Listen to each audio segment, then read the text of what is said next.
आज बच्चों क्लास 11 में पढ़ेंगे पी ब्लॉक एलिमेंट्स। नया चैप्टर स्टार्ट है जिसमें पढ़ेंगे थर्ड वर्ग के तत्वों का अध्ययन, यानी कि बोरान परिवार के तत्व। किस परिवार के तत्व? बोरान परिवार के तत्व। तो क्वेश्चन आता है इसमें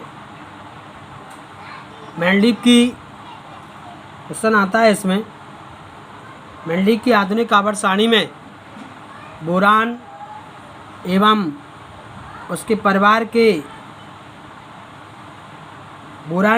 परिवार के तत्वों का इलेक्ट्रॉनिक विन्यास के आधार पर मेंडलीव की आधुनिक आवर्त सारणी में स्थिति की विवेचना कीजिए। किसकी विवेचना कीजिए? स्थिति की विवेचना कीजिए। तो मेंडलीव की आंसर क्या लिखेंगे? इसका आंसर क्या लिखेंगे? मेंडलीव की आधुनिक आवर्त सारणी में बोरान एवं उसके परिवार के तत्वों को थर्ड ए वर्ग में रखा गया है। इसमें रखा गया थर्ड ए वर्ग में रखा गया है, क्योंकि इन सभी तत्वों के बाह्यतम कोश में 3 इलेक्ट्रॉन होते हैं। उपस्थित होते हैं। इस वर्ग में बोरान, एल्युमिनियम, गैलियम, इंडियम और थैलियम को रखा गया है। बोरान, एल्युमिनियम, गैलियम, इंडियम तथा थैलियम को रखा गया है, क्योंकि इन सभी तत्वों के बाह्यतम कोश में 3 इलेक्ट्रॉन उपस्थित होते हैं। पहला पॉइंट है इसमें इलेक्ट्रॉनिक विन्यास। इन सभी तत्वों के बाह्यतम कोश में कितने इलेक्ट्रॉन होते हैं? 3 इलेक्ट्रॉन होते हैं, जिससे इनका संयोजी इलेक्ट्रॉनिक विन्यास NH2NP1 होता है। इनके p ऑर्बिटल में बाह्यतम कोश के इलेक्ट्रॉन 1 होता है। बाह्यतम कोश के इलेक्ट्रॉन कितना होता है? 1। p ऑर्बिटल में इनका 1 इलेक्ट्रॉन प्रवेश करता है। Boron, aluminium, gallium, indium and thallium. Boron, aluminium, gallium, indium and thallium. तो बोरान का परमाणु क्रमांक 5 कितना हो जाएगा? 13। और 13 में 18 जोड़ेंगे कितना हो जाएगा? 31। 31 18 कितना हो जाएगा? 49। 49 और 32 कितना हो जाएगा? 81। 49 और 32 कितना हो जाएगा? 81। तो इन सभी तत्वों के बाह्यतम कोश में कितने इलेक्ट्रॉन होंगे? 3 इलेक्ट्रॉन होंगे। तो बोरान का इलेक्ट्रॉन विन्यास करो SPDF में 1s2 2s2 2p1। एल्युमिनियम का इलेक्ट्रॉन विन्यास करो 1s2 2s2 2p6 और 3s2 3p1। 3s2 3p1।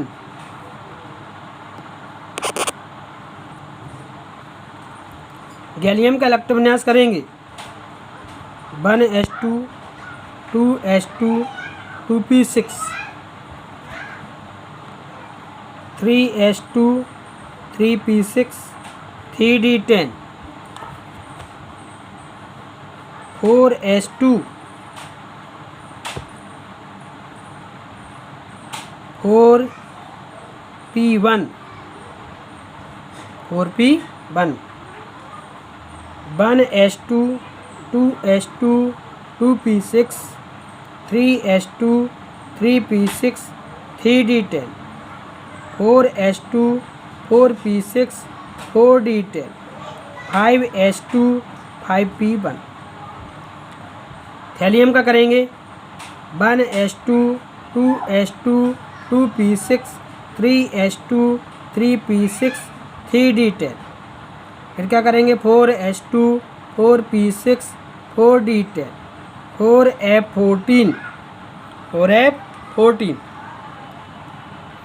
5s2 और 5p1। तो आपने क्या देखा कि इन सभी तत्वों के बाह्यतम कोश के इलेक्ट्रॉन p ऑर्बिटल में एक इलेक्ट्रॉन उपस्थित होता है। अगली हेडिंग है संयोजकता। कौन सी हेडिंग है? संयोजकता। इन सभी तत्वों के बाह्यतम कोश में 3 इलेक्ट्रॉन होते हैं, जिससे इन सभी तत्वों की संयोजकता कितनी होती है? 3 होती है। कितनी होती है? 3। तीसरा पॉइंट है ऑक्सीडेशन नंबर। इन सभी तत्वों की ऑक्सीकरण संख्या का मान +3 होता है। क्या होता है? +3 होता है। चौथा पॉइंट है भौतिक अवस्था।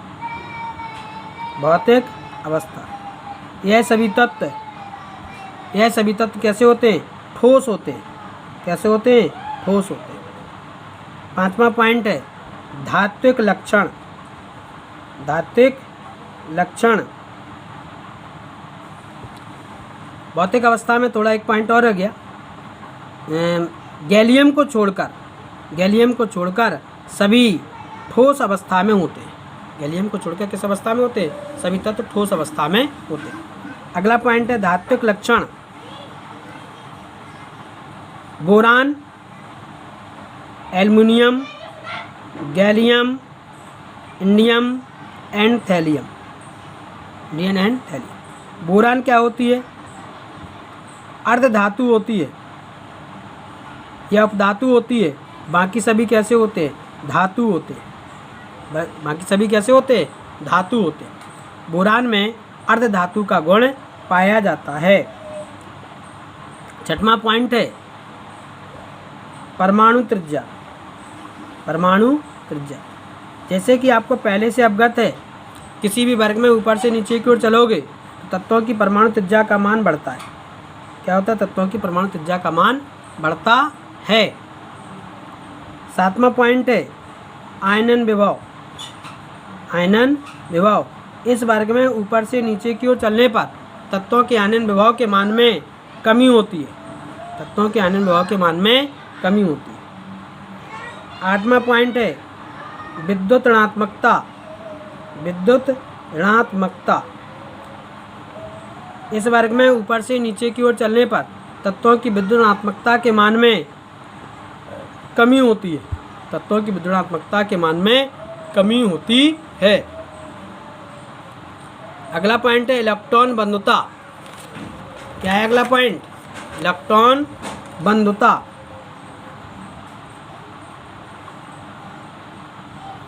इलेक्ट्रॉन बंधुता। इस वर्ग में ऊपर से नीचे की ओर चलने पर तत्वों की इलेक्ट्रॉन बंधुता के मान में कमी होती है। तत्वों की इलेक्ट्रॉन बंधुता के मान में कमी होती है। अगली हेडिंग है धन विद्युतीय लक्षण। क्या है? धन विद्युतीय लक्षण। इस वर्ग में ऊपर से नीचे की ओर चलने पर तत्वों के धन विद्युतीय लक्षण का मान बढ़ता है। तत्वों के धन विद्युतीय लक्षण का मान बढ़ता है। अगली हेडिंग है रासायनिक गुण। कौन सी हेडिंग है? रासायनिक गुण। सबसे पहले ऑक्सीजन के साथ। किसके साथ? इस वर्ग के सभी तत्व ऑक्सीजन के साथ अभिक्रिया करके O2 के साथ अभिक्रिया करके क्या बनाते हैं? ऑक्साइड बनाते हैं। क्या बनाते हैं? ऑक्साइड बनाते हैं। जैसे B+ का O2 गैप से B2O3। 2 का गुणा करो, 2 दूनी 4, 4 बोरान, 2 तिया 6, 3 ऑक्सीजन। Al+ का O2 गैप से Al2O3। क्या बन जाएगा? Al2O3। 2 का गुणा करो, 2 दूनी 4, 2 तिया 6, 6 ऑक्सीजन, 6 ऑक्सीजन, 4 एल्युमिनियम, 4 एल्युमिनियम। तो इस वर्ग के सभी तत्व ऑक्सीजन के साथ अभिक्रिया करके उनके ऑक्साइड बनाते हैं। दूसरा पॉइंट है हेलोजन के साथ। इस वर्ग के सभी तत्व हेलोजनों के साथ अभिक्रिया करके क्या बनाते हैं? ट्राई हैलाइड बनाते हैं। क्या बनाते हैं? ट्राई हैलाइड बनाते हैं। क्या बनाते हैं? Try halide. B+ का Cl2 BCl3।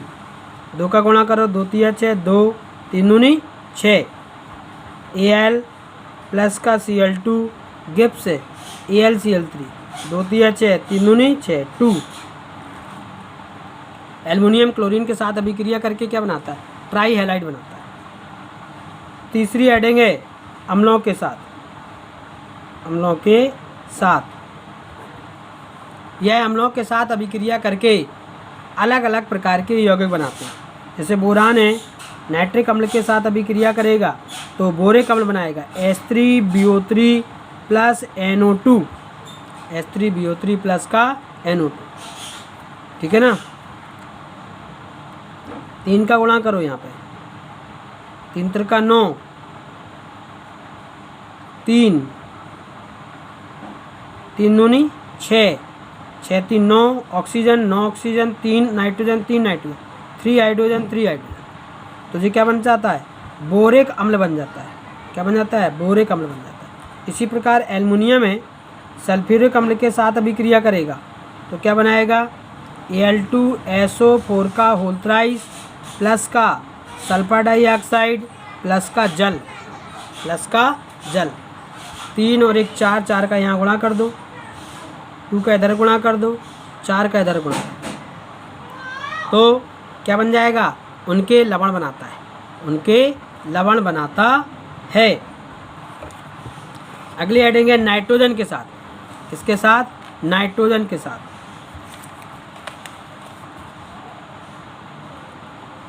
N2 के साथ, यह N2 के साथ अभिक्रिया करके उनके नाइट्राइड बनाता है। क्या बनाता है, नाइट्राइड। B प्लस का N2 क्या बन जाएगा, Bn, boron nitride, boron nitride, 2 का गुणा कर दो, Al प्लस का N2 गिव्स Aln, 2 का गुणा करो, 2 का गुणा इधर। उपर्युक्त विवरण से स्पष्ट होता है। अगली हेडिंग है परिणाम।